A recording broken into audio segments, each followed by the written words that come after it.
On Wednesday, 5 June 2024, I took a series of 26 pictures of the sun at roughly half-hour intervals from just after sunrise until just before sunset at 7:30 p.m.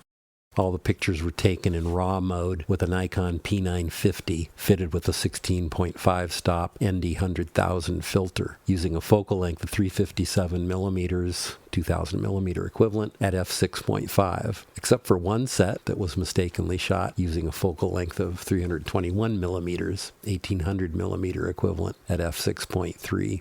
I threw that one picture out, but it's interesting to look at the montage and see how long it takes you to find it.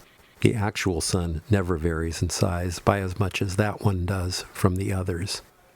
All the pictures had dimensions of 4,608 by 3,456 pixels, and I did no processing of them other than to draw identical bounding boxes with sides of 2,388 pixels each around every image, and then to desaturate to black and white and equalize the levels.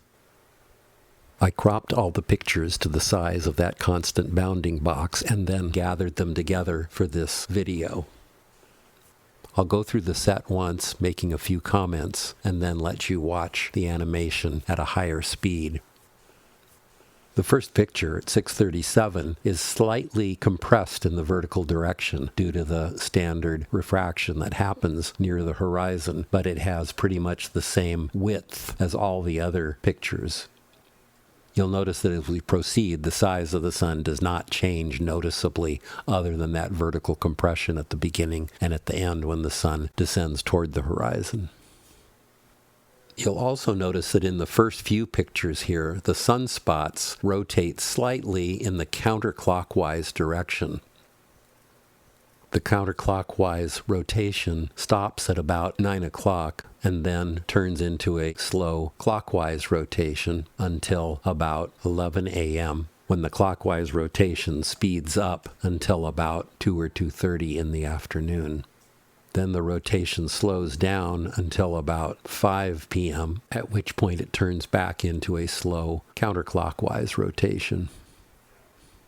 The rotation pattern is an artifact of the way in which I took the pictures. In each case, I faced the sun and raised the camera up until the sun was in the frame. In each case, the bottom of the frame is parallel to the horizon. It's not hard to understand the rapid rotation around noon as an artifact of the way the sun, which was rising in the east, has to rapidly become a sun that is now setting in the west, with what was the top of the sun becoming the bottom of the sun as it heads toward the horizon. The details, however, of the counterclockwise rotation changing into the clockwise rotation and vice versa a few hours before and after local noon is really interesting, and I won't go into it here. So sit back and enjoy a few more rapid passes through the data.